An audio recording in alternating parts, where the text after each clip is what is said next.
ഇന്ന് നമുക്ക് all we imagine as light എന്ന സിനിമയുടെ കഥ നോക്കിയാലോ. കഥയുടെ ചുരുക്കം എന്തെന്നാൽ, 3 സ്ത്രീകൾ, ഇവർ 3 പേരും 3 തരത്തിലുള്ള പ്രശ്നം അനുഭവിക്കുന്നു. ആദ്യത്തെ സ്ത്രീക്ക് ഭർത്താവ് മരണപ്പെട്ടു. അതിന്റെ പേരിൽ അവരൊരുപാട് വിഷമങ്ങളും ദുഃഖങ്ങളും ഒക്കെ അനുഭവിക്കുന്നു. രണ്ടാമത്തെയാൾ ഭർത്താവ് ജീവിച്ചിരിപ്പുണ്ട്, പക്ഷെ അവരുമായി യാതൊരുവിധ കോണ്ടാക്റ്റുമില്ല. മൂന്നാമത്തെയാൾ ഒരാളുമായി പ്രണയത്തിലാണ്, പക്ഷെ അവർക്ക് പരസ്പരം എൻജോയ് ചെയ്യാനുള്ള നിമിഷങ്ങളോ ഒന്നും കിട്ടാതെ വിഷമിക്കുകയാണ്. ഇവരുടെ 3 പേരുടെയും കഥ പറയുന്ന ഈ ഒരു സിനിമയുടെ കഥയിലേക്ക് കടന്നാലോ. അതിനു മുൻപായിട്ട് വീഡിയോക്ക് കിട്ടുന്ന ലൈക്ക് കുറവാണേ, അതുകൊണ്ട് വീഡിയോ കാണുന്നവരെല്ലാരും ഒന്ന് ലൈക്ക് ചെയ്ത് സപ്പോർട്ട് ചെയ്യാനും മറക്കരുതേ. സിനിമയുടെ തുടക്കത്തിൽ തിരക്കുള്ള മുംബൈ നഗരമാണ് കാണിക്കുന്നത്. അവിടുത്തെ ഒരു ഹോസ്പിറ്റലിലെ നഴ്സാണ് പ്രഭ. ഈ പ്രഭയ്ക്ക് 30 വയസ്സുണ്ട്. വിവാഹം കഴിഞ്ഞ് പക്ഷെ ഭർത്താവുമായി പിരിഞ്ഞാണ് ജീവിക്കുന്നത്. എന്തെന്ന് വെച്ചാൽ ഭർത്താവ് വിദേശത്തും പ്രഭ ഇപ്പോൾ നാട്ടിൽ ജോലി ചെയ്യുകയുമാണല്ലോ. പ്രഭയുടെ കാര്യങ്ങളൊന്നും അങ്ങനെ ഭർത്താവ് അന്വേഷിക്കത്തോ വിളിക്കത്തോ അങ്ങനെയൊന്നുമില്ല. വിവാഹം കഴിഞ്ഞു, ഭർത്താവുണ്ട്, പക്ഷെ ആ ഒരു വിധത്തിലുള്ള കെയറിങ്ങോ സ്നേഹമോ ഒന്നും തന്നെ പ്രഭയ്ക്ക് കിട്ടുന്നതേയില്ല. മറ്റൊരു വശത്ത് പാർവതി എന്നൊരു സ്ത്രീയാണ് കാണിക്കുന്നത്. ആ ഹോസ്പിറ്റലിലെ തന്നെ ഒരു വർക്കറാണ് പാർവതിയും. പ്രഭയുടെ ഏറ്റവും അടുത്ത കൂട്ടുകാരിയായിരുന്നു ഈ പാർവതി. പാർവതിയുടെ ഭർത്താവ് മരണപ്പെട്ടു പോയി. ഭർത്താവ് മരിച്ച സ്ത്രീകൾ സമൂഹത്തിൽ എന്തെല്ലാം വേദനകളും ദുഃഖങ്ങളും ഒക്കെ നേരിടേണ്ടി വരുന്നോ അതെല്ലാം പാർവതിക്കും നേരിടേണ്ടി വരുന്നുണ്ട്. പാർവതിയുടെ ഏക ആശ്വാസം തന്നെ ഈ പ്രഭയായിരുന്നു. പ്രഭയെ കൂടാതെ ഒരുപാട് മലയാളി നഴ്സുമാർ ആ ഹോസ്പിറ്റലിൽ ജോലി ചെയ്യുന്നുണ്ട്. അതിലൊരാളാണ് അനു. ഈ അനു വിവാഹമൊന്നും കഴിച്ചിട്ടില്ല, പക്ഷെ ഷിയാസ് എന്നൊരു പയ്യനുമായിട്ട് അവൾ പ്രണയത്തിലാണ്. അത് ഈ പ്രഭയ്ക്കൊന്നും അറിയത്തേയില്ല. എല്ലാ ദിവസവും ഡ്യൂട്ടി കഴിഞ്ഞ് ഫ്രീ ആയിട്ടിരിക്കുന്ന സമയത്തൊക്കെ ഷിയാസിന്റെ മെസ്സേജ് അവൾക്ക് വരും. അങ്ങനെ ഒരു ദിവസം അവൾക്ക് മെസ്സേജ് വരികയാണ്: എനിക്ക് ബോറടിക്കുന്നു, മുതലാളി എന്നെ വട്ടിടിപ്പിച്ചുകൊണ്ടിരിക്കുക, എനിക്ക് നിന്നെ കാണാൻ തോന്നുന്നു എന്നൊക്കെയായിരുന്നു ഷിയാസിന്റെ മെസ്സേജും. അതിന് അനു റിപ്ലൈ കൊടുക്കുന്നുമുണ്ട്. ഡ്യൂട്ടി കഴിഞ്ഞ് പോകുവാനായി ഇറങ്ങിയ അനുവിനെ അമ്മ നാട്ടിൽ നിന്നും കോള് ചെയ്യും. അമ്മ പറയുന്നത് അടുത്ത ലീവ് കിട്ടുമ്പോൾ നാട്ടിൽ വരുവാനായിട്ടാണ് പറയുന്നത്. എന്നാൽ അനുവിനാണെങ്കിലോ അതിനൊന്നും താല്പര്യമില്ല. ഇപ്പോഴൊന്നും നടക്കില്ല, ഇവിടെ ജോലി കൂടുതലാണ് എന്നൊക്കെയാണ് അവൾ പറയുന്നതും. കൂടുതലായും അമ്മയോട് സംസാരിച്ചുകൊണ്ട് നിൽക്കാനും അവൾക്ക് താല്പര്യമില്ല.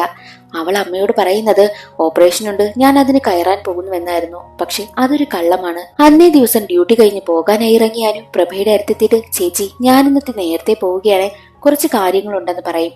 അത് കേട്ട പ്രഭ, ഓ ശരി, ഞാൻ റൂമിൽ കാണും എന്നായിരുന്നു മറുപടി പറഞ്ഞതും. അവിടെ നിന്നും അനു പോകും. പ്രഭയും അനുവും ഒരു റൂമിലാണ് താമസിക്കുന്നതും. അന്നേ ദിവസം പ്രഭയും ഡ്യൂട്ടി കഴിഞ്ഞിറങ്ങുകയായിരുന്നു. പക്ഷെ പുറത്താകെ നല്ല മഴ. മഴയത്ത് അവൾ പോകുവാനായി ഇറങ്ങിയ സമയത്ത് അവളെ കാത്ത് ഡോക്ടർ മനോജും ഉണ്ടായിരുന്നു. മനോജ് പ്രഭയോട് ഓരോ കാര്യങ്ങളൊക്കെ സംസാരിക്കാൻ വരും. 2 പേരും ഒരുമിച്ചാണ് നടന്നു പോകുന്നതും. ഈ മനോജിന് ഹിന്ദി അത്ര പിടുത്തമില്ല. നമ്മുടെ പ്രഭയാണ് ഹിന്ദി ഓരോ കാര്യങ്ങളൊക്കെ അവന് പഠിപ്പിച്ചു കൊടുക്കുന്നതും. എന്നിട്ട് പ്രഭ തന്റെ വഴിക്ക് പോകുവാനായി ഒരുങ്ങുന്ന സമയം തന്നെ മനോജ് പറയും, 1 മിനിറ്റ് വെയിറ്റ് ചെയ്യണേ, എനിക്കൊരു കാര്യം തരാനുണ്ടെന്ന് പറഞ്ഞ് പോക്കറ്റിൽ നിന്നും ഒരു ചെറിയൊരു ബുക്ക് എടുത്ത് അവളുടെ കയ്യിൽ കൊടുക്കുന്നു. ആ ചെറിയ ബുക്ക് തുറന്നു നോക്കുവാനായി പോകുമ്പോൾ പ്രഭയോട് മനോജ് പറയും, ഇപ്പോഴൊന്നും തുറക്കരുതേ, വീട്ടിൽ പോയി സമാധാനത്തോടെ വായിച്ചു നോക്കിയാൽ മതി, ഞാൻ എഴുതിയ കവിതകളാണെന്ന് മനോജ് പറയും. അതും വാങ്ങിച്ച് പുഞ്ചിരിയോടെ പ്രഭ അവിടെ നിന്ന് നടന്നു പോകുന്നു. ഈ മനോജിനും പ്രഭയ്ക്കുമിടയിൽ ചെറിയൊരു കണക്ഷൻ ഉണ്ടോ എന്നൊരു സംശയം. റൂമിലെത്തിയ പ്രഭ അന്നേ ദിവസം കഴിക്കാനുള്ള കാര്യങ്ങളൊക്കെ ഉണ്ടാക്കിക്കൊണ്ട് നിൽക്കുന്ന സമയത്ത് മഴയത്ത് നനഞ്ഞു കുളിച്ച് അനു റൂമിലേക്ക് വരും. തല തോർത്തിക്കൊണ്ട് നിൽക്കുന്ന അനുവിനെ കണ്ട പ്രഭയാണെങ്കിൽ, നീ എത്ര നേരത്തെയാ ഹോസ്പിറ്റലിൽ നിന്നും ഇറങ്ങിയത്, എന്താ ഇത്ര താമസിച്ചത് എന്ന് ചോദിക്കുമ്പോൾ, അത് അതെന്റെ കസിൻ ഇവിടെ വന്നിട്ടുണ്ട്, അവളെയും കൊണ്ട് ഞാൻ പുറത്തു പോയതാണെന്ന് അനു കള്ളം പറഞ്ഞു. അനു കള്ളം പറയുകയാണെന്ന് പ്രഭയ്ക്ക് നന്നായി മനസ്സിലായി. ഇവർ 2 പേരും റെന്റ് കൊടുത്താണല്ലോ അവിടെ താമസിക്കുന്നതും. അനു പ്രഭയോട് പറയും, ചേച്ചി ഈ മാസം റെന്റ് കൊടുക്കാനായിട്ട് എനിക്ക് പറ്റത്തില്ല, എനിക്ക് വേണ്ടിയിട്ട് ചേച്ചി ഈ ഒരു മാസം കൂടി കൊടുക്കുമോ, ഞാൻ എല്ലാം കൂടി ഒരുമിച്ച് തരാമെന്ന് പറയും. കഴിഞ്ഞ മാസത്തെ റെന്റും അവളുടെ ഇത് പ്രഭയാണ് അടച്ചത്. എന്നാൽ പ്രഭയ്ക്കാണെങ്കിൽ അത് കേട്ട് ദേഷ്യം വരും. നീ കറങ്ങിപ്പൊടിച്ച് ഒരുപാട് കാശുകൾ കളയുന്നുണ്ടല്ലോ, ഈ ഒരു തവണത്തേക്ക് മാത്രം ഞാൻ അടയ്ക്കാം, ഇനി എന്നെ കൊണ്ട് പറ്റത്തില്ല എന്ന് പറയും. അപ്പോഴേക്കും ആരോ കോളിംഗ് ബെല്ലടിക്കും. അനുവാണ് പോയി നോക്കുന്നതും. അവർക്ക് കൊറിയർ വന്നതായിരുന്നു. അനു ആ വലിയ ബോക്സ് അകത്തേക്ക് കൊണ്ടുവരും. ബോക്സ് എല്ലാം പരിശോധിച്ച് നോക്കുമ്പോൾ അത് പ്രഭയ്ക്ക് വന്ന കൊറിയർ ആയിരുന്നു. ചേച്ചിക്ക് വന്നതാണല്ലോ എന്ന് പറയുമ്പോൾ പ്രഭയ്ക്ക് തനിക്ക് ആരയക്കാനായതൊക്കെ എന്ന ചിന്തയായിരുന്നു. എന്നിട്ട് അവർ അത് പൊട്ടിച്ചു നോക്കും. അതൊരു റൈസ് കുക്കർ ആയിരുന്നു. അത് കണ്ടതും പ്രഭ പറയും, ചേച്ചി അടിപൊളിയാണല്ലോ, ഇതൊരു ഇന്റർനാഷണൽ സാധനമാണ് എന്നൊക്കെ പറയും. പ്രഭയ്ക്ക് അപ്പോഴും ഇത് ആരയച്ചതാ എന്നുള്ള ചിന്തയാണ്. പ്രഭ തനിക്ക് ആരയക്കാനാ എന്ന് ആലോചിച്ചിരിക്കുന്ന സമയം തന്നെ അനു ആ ഒരു റൈസ് കുക്കർ മുഴുവൻ പരിശോധിച്ചിട്ട്, ചേച്ചി ദേ നോക്കിയേ, മെയ്ഡ് ഇൻ ജർമ്മനി, അപ്പോഴേക്കും പ്രഭയ്ക്ക് കാര്യം മനസ്സിലായി. അതാരെന്നാൽ പ്രഭയുടെ ഹസ്ബൻഡ് ജർമ്മനിയിലാണ് ജോലി ചെയ്യുന്നത്. അപ്പോൾ ഹസ്ബൻഡ് അയച്ചതാണ്. ആളറിഞ്ഞതും പ്രഭയ്ക്ക് വല്ലാത്ത ടെൻഷനും വിഷമവുമായി. കാരണം എന്തെന്നാൽ അവളുടെ കാര്യങ്ങളൊന്നും വിളിച്ചു തിരക്കാത്ത ഹസ്ബൻഡ് അവൾക്കൊരു റൈസ് കുക്കർ അയച്ചിരിക്കുന്നു. അന്നേ ദിവസം രാത്രി പ്രഭയ്ക്ക് ഉറങ്ങുവാനായി കഴിയുന്നില്ല. അനു ഉറങ്ങിക്കഴിഞ്ഞ സമയം നോക്കി പ്രഭ നേരെ അടുക്കളയിലേക്ക് വരും. എന്നിട്ട് മനോജ് കൊടുത്ത ആ ഒരു കവിതയുടെ ബുക്കുണ്ടല്ലോ, അതെല്ലാം എടുത്ത് വായിക്കുകയാണ്.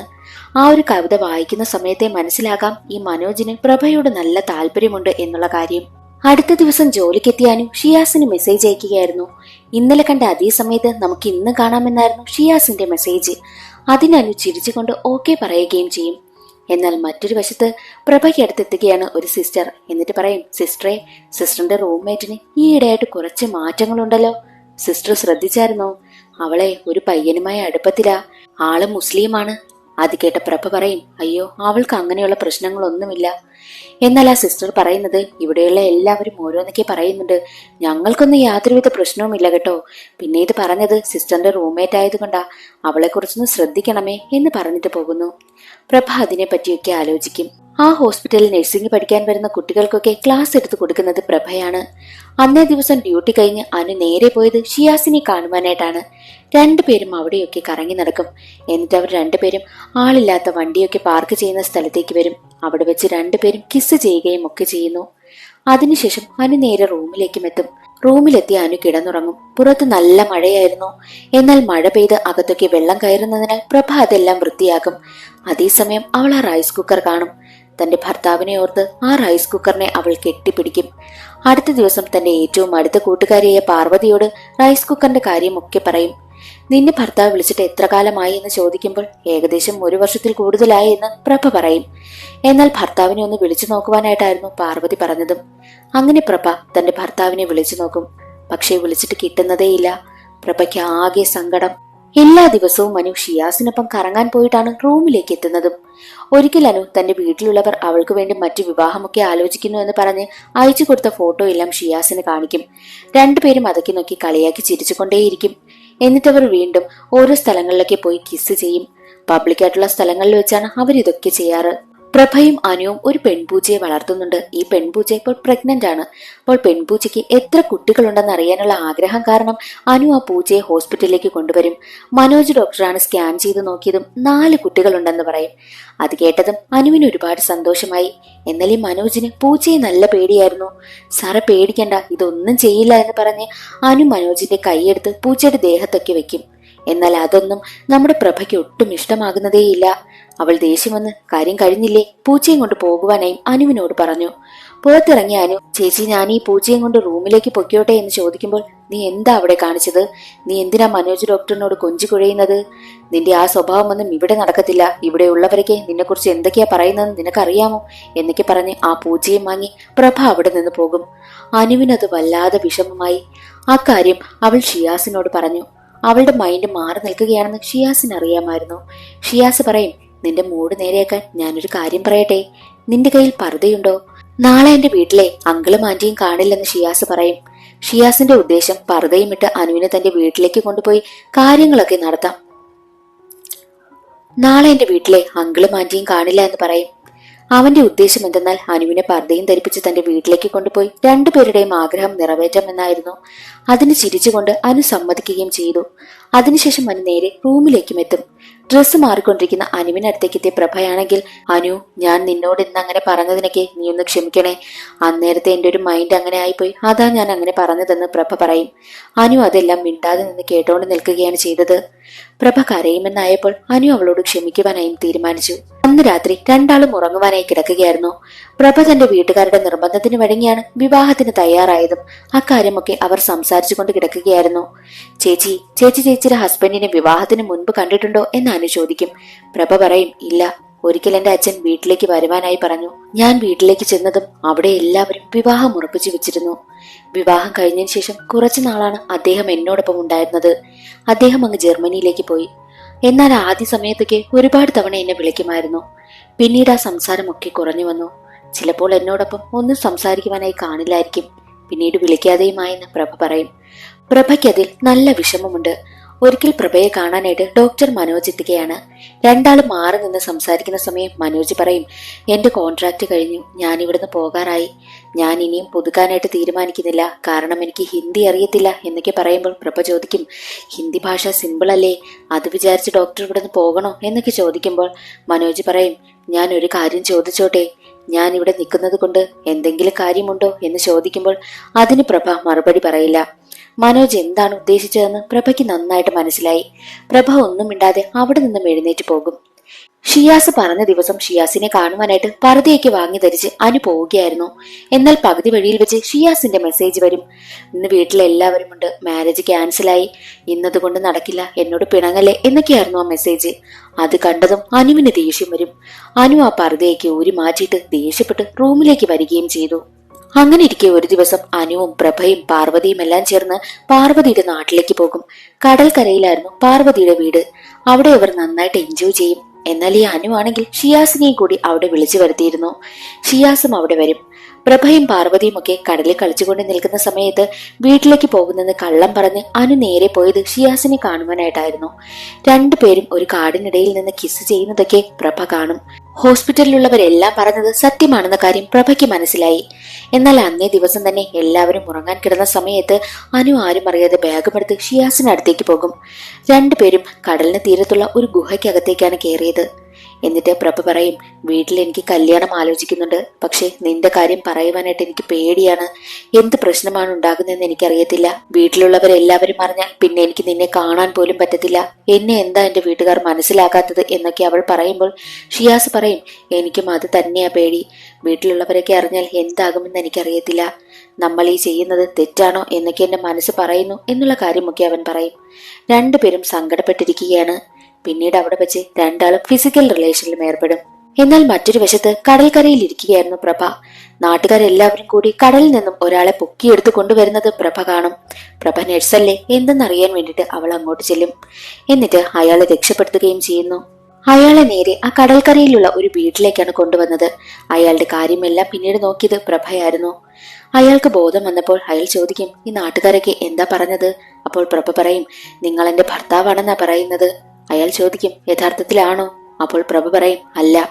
നിങ്ങൾക്കൊന്നും ഓർമ്മയില്ലേ എന്നും അവൾ ചോദിക്കുന്നുണ്ട്. എനിക്കൊന്നും ഓർമ്മയില്ല, ആകെ ഒരു ഇരുട്ട് പോലെ. ഞാൻ എങ്ങനെയാ ഇവിടെ വന്നത്? എന്റെ ദേഹത്തെല്ലാം എന്താ ഇത്ര മണ്ണ് എന്നൊക്കെ ചോദിക്കുമ്പോൾ പ്രഭ പറയും, നിങ്ങളെ കടലിൽ നിന്നാ കിട്ടിയതെന്ന് പറയും. അത് കേട്ട അയാൾ ചോദിക്കും, ഞാനോ? ഞാൻ എങ്ങനെയാ കടലിൽ വന്നത്? എനിക്കൊന്നും ഓർമ്മ കിട്ടുന്നില്ല. എന്നിട്ട് അയാൾ പ്രഭയെ അയാളുടെ അടുത്തേക്ക് വിളിക്കും. പ്രഭ അയാളുടെ അടുത്ത് വന്നിരിക്കും. അയാൾ പറയും, ഞാൻ അതിനുള്ളിലേക്ക് പ്രവേശിച്ചു കഴിഞ്ഞാൽ ഒരു 4-5 ദിവസം ഞാൻ അതിനുള്ളിൽ തന്നെയായിരിക്കും. ചുറ്റും ഇരുട്ടാണ്. എന്നാൽ പുറത്തേക്ക് വരുന്ന സമയത്ത് കണ്ണു തുറക്കാൻ പറ്റാത്ത വെളിച്ചവും. അതിനുള്ളിലായിരിക്കുന്ന സമയത്ത് ഞാൻ ഈ ഒരു രംഗം കാണുമായിരുന്നു. പ്രഭ ചോദിക്കും, എന്ത് രംഗം? അതോ നമ്മൾ രണ്ടുപേരും കൈകോർത്ത് പിടിച്ച് ഒരുമിച്ചിരിക്കുന്നത്. അത് കേട്ട അവൾ ചോദിക്കും, നിങ്ങൾ ഇതൊന്നും എന്താ എന്നോട് മുമ്പേ പറയാത്തത്? അയാൾ പറയും, പ്രഭേ, നീ എന്നോട് ക്ഷമിക്കേ, നീ എന്നോടൊപ്പം വരുന്നോ? ഇനി പഴയതുപോലെ ഒന്നും സംഭവിക്കില്ല എന്ന് അയാൾ പറഞ്ഞിട്ട് പ്രഭയുടെ കൈ പിടിച്ച് അയാൾ ഒരുപാട് ഉമ്മ കൊടുക്കും. എന്നാൽ പ്രഭയാണെങ്കിൽ നിറഞ്ഞ കണ്ണുകളോടെ അയാളെ നോക്കിയിരിക്കുകയാണ് ചെയ്തത്. അയാളുടെ ചോദ്യങ്ങൾക്കൊന്നും അവൾ മറുപടി കൊടുത്തതേയില്ല. അതിനുശേഷം കാണിക്കുന്നത് കടല് നോക്കി നിൽക്കുന്ന പ്രഭയാണ്. നല്ല ഇരുട്ടായിരുന്നു. അവളുടെ അടുത്തേക്ക് അനുവും വരും. അനുവിനെ കാണുന്ന പ്രഭ ചോദിക്കും, ആ പയ്യൻ എവിടെ? അപ്പോൾ അനു പറയും, ഏത് പയ്യൻ? നിന്നോടൊപ്പം ഉണ്ടായിരുന്നത്. അനു പറയും, സോറി ചേച്ചി. അവൾ ആ സോറി പറഞ്ഞത് എന്തിനെന്നാൽ ഈ കാര്യങ്ങളൊന്നും അവൾ പ്രഭയോട് പറഞ്ഞിട്ടില്ലല്ലോ, അതിനാണ് സോറി പറഞ്ഞതും. കുറച്ചു കഴിഞ്ഞതും അനു ഷിയാസിനെയും കൂട്ടി പ്രഭയ്ക്കും പാർവതിക്കും അടുത്തേക്ക് വരും. പ്രഭയും ഷിയാസും പാർവതിയും ഒക്കെ പരിചയപ്പെടും. അങ്ങനെ അവർ 4 പേരും സംസാരിച്ചിരിക്കുന്നതും കാണിച്ചുകൊണ്ട് സിനിമ അവസാനിക്കുന്നു. ഇന്നത്തെ വീഡിയോ എല്ലാവർക്കും ഇഷ്ടമായെന്ന് കരുതുന്നു. ഇഷ്ടമായാൽ ദയവ് ചെയ്ത് ഒന്ന് ലൈക്ക് ചെയ്യാൻ മറക്കരുതേ. അടുത്തൊരു സിനിമയുടെ കഥയിൽ കാണാം. അതുവരെ എല്ലാവർക്കും ബൈ.